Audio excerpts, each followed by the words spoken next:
esto, por cierto, ¿cómo va la COVID en México? Escuche esto. MBS Noticias con Luis Cárdenas.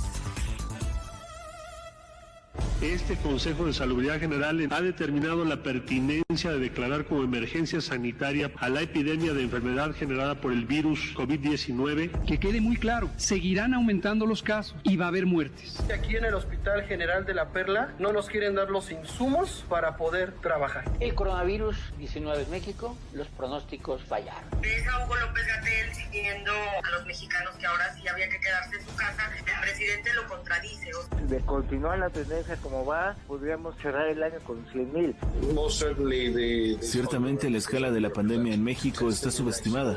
Las pruebas en México siguen siendo limitadas y eso significa que mucha gente no esté siendo bien diagnosticada. Se tendrían que hacer más pruebas. De que entre más pruebas, mejor control. Existe sobrada evidencia de que esto es una falsedad, de que no hay ninguna correlación, de que a mayor número de pruebas, menor control. Vamos a dar detalles de cómo estamos enfrentando esta doble crisis, la sanitaria y la económica. Estados Unidos y México concentran casi el 85% de todas las muertes por COVID entre los trabajadores de la salud de la región. No vemos un incremento en función de un posible riesgo para este grupo poblacional. Lo que queríamos era respeto, no aplausos, equipo de protección, no aplausos. Podría extenderse hasta abril de 2021. El exceso total de mortalidad que tenemos hasta la semana 31 es 122,765 muertes de exceso. El 50% de estas personas, que son 719,981, han dado ya negativas, lo cual han sido descartadas para COVID-19 y tenemos 637,509 al corte del día de hoy que han dado positivo a virus SARS-CoV-2. Pero es mi impresión que la sociedad, menos en México, no siempre están preparados para asumir la verdad. Y en esto ciertamente no contribuyen mucho los medios de comunicación, o no todos. Existe una especie de arrinconamiento en donde cualquier elemento que no cubra una expectativa es juzgado de error, de falla, de fracaso. ¿Escuchó eso último? Ya ve, es su culpa. La sociedad no está preparada para enfrentar la verdad y no entendemos que están aprendiendo. O sea, por ejemplo, aunque el mundo te diga, haz más pruebas, pues de repente uno tiene que aprender. No, qué cosa. A ver, es muy indignante, perdóneme la franqueza, pero es muy indignante escuchar que frente a un desastre en el manejo sanitario de la pandemia, la justificación venga contra los pastelillos, contra los refrescos, contra el neoliberalismo, contra el paladar colonizado, o peor aún, que todo esto venga por culpa de usted y mía, porque no entendemos que no es un fracaso, sino una curva de aprendizaje. Si se mueren personas en el camino, pues ya ni modo, ¿no? Datos, y son datos oficiales, no son datos del neoliberalismo ni de los medios corporativos, son datos oficiales, datos que se presentaron hace unos días en las tardeadas, en las conferencias estas de la tarde, pues. De acuerdo a Ruy López, director general del Centro Nacional de Programas Preventivos y Control de Enfermedades, la CENAPRESE, se han registrado de marzo a agosto 122,765 muertes en exceso. Esto quiere decir un 59.1% de muertes más de lo esperado. Hay varios medios que están haciendo este trabajo. New York Times es uno de ellos, la revista Nexos también está haciendo por ahí algunos datos al respecto del tema. Y pues claro que no es menor. No es menor que tengamos, de momento, de forma oficial, 122,765 muertos más, independientemente de los 67,000 por la COVID. O sea, ¿por qué se está muriendo más gente? Para mí es un gusto poder saludar y platicar con Laurie Ann Jiménez Fife. Ella es jefa de laboratorio de genética molecular en la UNAM. Laurie Ann, mil gracias por la llamada telefónica. Como siempre, te saludamos con mucho gusto. Buen día.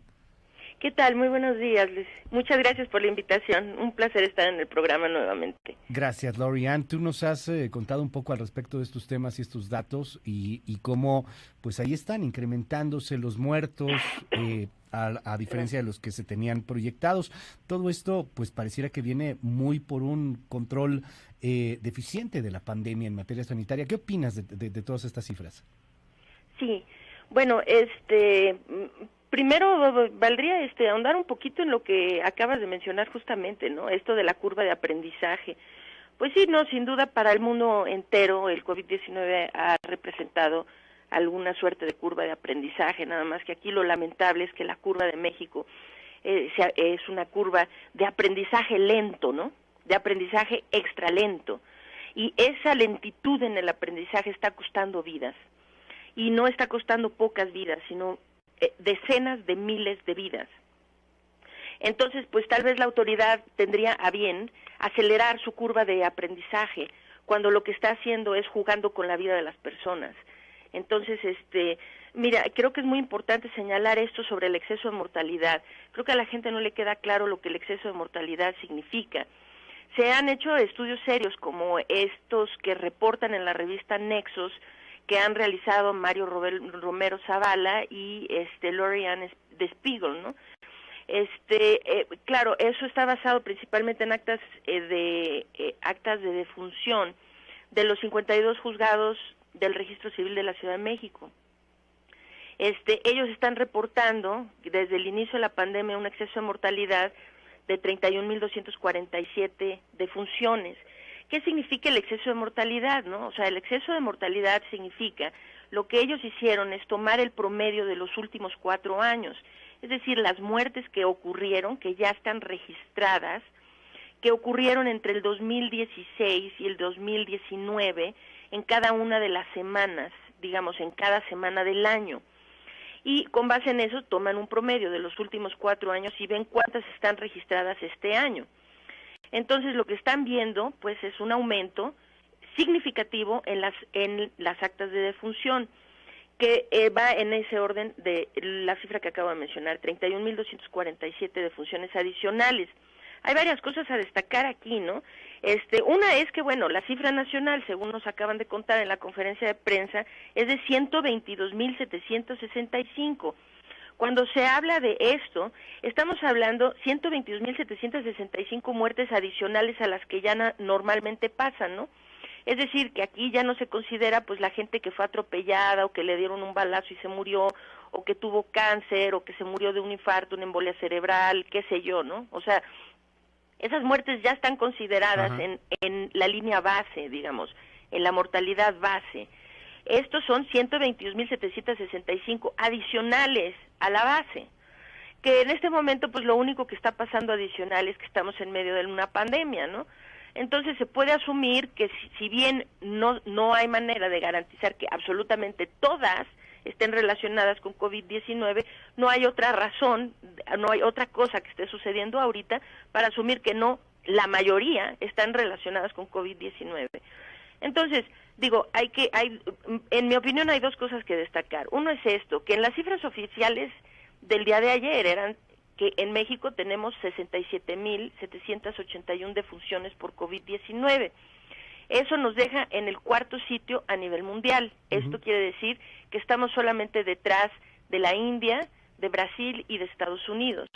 Si a esto nosotros ahora le agregamos las 122.765 defunciones que el gobierno, que el propio gobierno federal está admitiendo que hay en exceso en este tiempo, desde que empezó la pandemia, nuestras cifras reales entonces ascienden a 190.546 muertos por COVID-19. Ahí es donde tengo una duda, Lori-Ann, y quisiera que nos pudieras ilustrar sobre el tema. O sea, porque el gobierno dice, hay 122,000 muertos más. Cuando tú nos dices, entonces, se sumarían a los 67,000 muertos, pues, confirmados de COVID-19.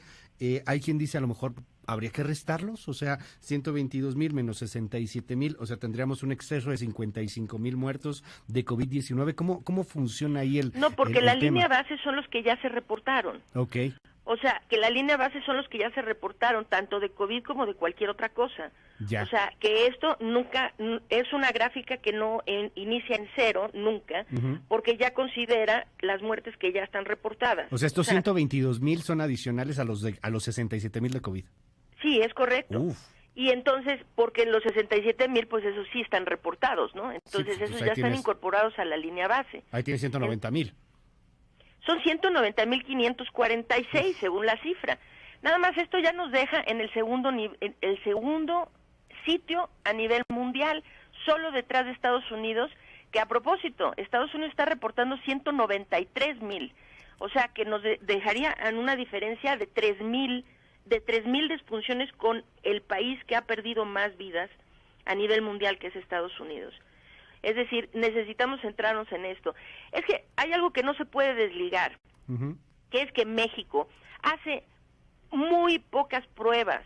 Se habla de las pruebas, pero todo el mundo quiere desligar los casos y las muertes de las pruebas. O sea, que hablamos de las pruebas como una entidad separada de las cifras de muertes y de casos.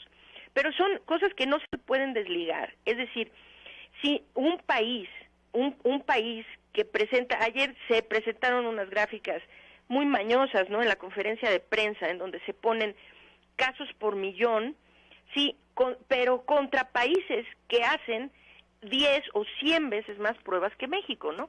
Entonces ponen una gráfica en donde, vamos a decir, están poniendo a Estados Unidos y a Brasil en la misma gráfica que México, cuando Estados Unidos y Brasil están haciendo, o sea, en términos de casos, ¿no? De casos por millón. Nada más que para que la gente entienda la enorme diferencia que hay, es que Estados Unidos hace 265,000 pruebas por millón de habitantes, mientras México está haciendo 11,000. O sea, es una diferencia gigantesca. Brasil está haciendo 67,000 pruebas por millón de habitantes. Entonces, poner los casos por millón de habitantes contra países que hacen 100 veces más pruebas que México, pues es engañoso. Se entiende que el gobierno haría esto para manipular la opinión pública, pero realmente no contribuye en nada a entender qué es lo que está pasando en la pandemia en nuestro país. Se necesita entender lo que está ocurriendo. Como no tenemos pruebas, el número de defunciones que tenemos está muy subestimada y el número de casos está mucho más subestimada todavía que las defunciones. Hay algo que parece criminal, porque conforme vamos viendo cómo baja la pandemia o cómo bajan los datos que presentan en las tardeadas, es pues proporcionalmente hablando, igual a que vas bajando el número de pruebas. O sea, en vez de que estemos haciendo más, estamos haciendo menos, de acuerdo a lo reportado, ¿no? Sí, el número de pruebas ha bajado consistentemente, tuvo un pequeño aumento en los últimos días y otra vez volvió a descender. Pero la situación es esta: si se pone una gráfica del número de pruebas realizadas y debajo de ella se pone el número de casos registrados, esas curvas son prácticamente paralelas.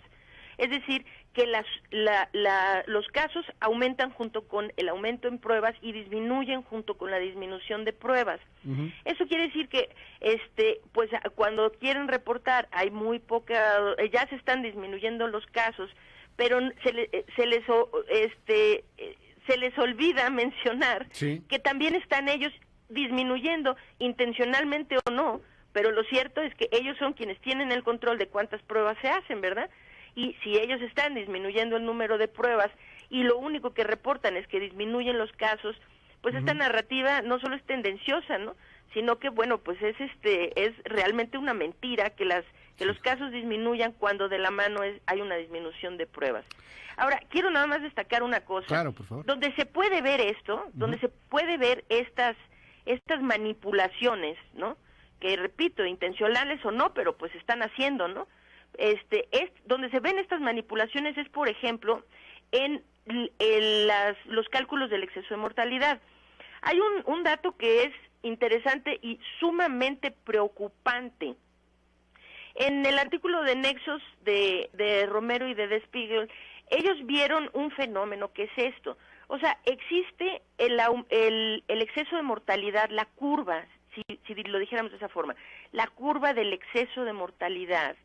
Y si eso le sobreponemos la curva de las muertes reportadas, o sea, el exceso de mortalidad, y le ponemos las que están registradas, ¿ok? Las que va reportando la Secretaría de Salud. Estas dos curvas, claro, son, la del exceso de mortalidad es mucho más alta, pero más o menos tenían el mismo comportamiento.